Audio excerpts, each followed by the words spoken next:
ଆଜି ସନ୍ଧ୍ୟାବେଳେ ଆକାଶରେ ଗୋଟେ ନୂଆ ମାନେ ଜିନିଷଟେ ଦେଖାଦେଇଛି। ମାନେ ସେ କୋଉ ଚିତ୍ର ହେଇଛି ଆମେ ତ ମାନେ କିଛି ବୁଝିପାରୁନୁ। ଇଏ ତ ମାନେ ଲିଭିଗଲାଣି, ଧୀରେ ଧୀରେ ଲିଭିଗଲାଣି। ରକେଟ ଟାଇପର ହେଇକି ମାନେ ସେମିତି ଲିଭି ଲିଭି ଆସିଲାଣି। ହେଲେ ତାର ଗୋଟେ ଫଟୋଟେ ମାନେ ଉଠେଇଛି।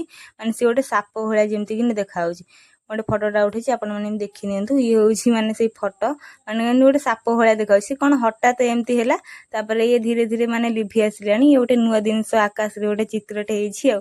ତାପରେ ଆମେ ମାନେ ତ ଦେଖିକି ଭାଇ ମାନେ ସମସ୍ତେ ଆଶ୍ଚର୍ଯ୍ୟ। ଇଏ ପୁଣି କଣ ଗୋଟେ ନୂଆ ଜିନିଷ, ପୁରା ସାପ ଭଳିଆ ମାନେ ଯେମିତି ଦେଖାଯାଉଥିଲା। ସନ୍ଧ୍ୟା ବେଳେ ଏମିତି ହଠାତ୍ ଆକାଶରେ ଦେଖାହେଲା। ଆମେ ସବୁ ମାନେ ଦେଖିକି ଆଶ୍ଚର୍ଯ୍ୟ, ଇଏ ମାନେ କୋଉ ଚିତ୍ରଟା ହେଇଛି ମାନେ ଆକାଶରେ। ତ ପୁରା ଧୀରେ ଧୀରେ ଲିଭି ଆସିଲାଣି। ତ ଆମେ ମାନେ ସମସ୍ତେ ଆସିକି ଦେଖୁଥିଲୁ ଆମ ଛାତ ଉପରେ ଠିଆ ହେଇକିନା। ମାନେ ଇଏ କଣ, ଇଏ ଧୀରେ ଧୀରେ ବି ମାନେ ଲେଖା ହେଇସାରିଲାଣି। ବି ଅକ୍ଷର ଲେଖା ସରିଲାଣି। ଫାଷ୍ଟ ସାପ ଭଳିଆ ଦେଖାଯାଉଥିଲା। ମାନେ ଚାରିପଟ ଆକାଶରେ କିଛି ନାହିଁ, ଖାଲି ଏଇପଟେ ମାନେ ଏଇ ଗୋଟେ ସାଇଡରେ ମାନେ ହଠାତ୍ କଣ ଏମିତି ହେଇଗଲା।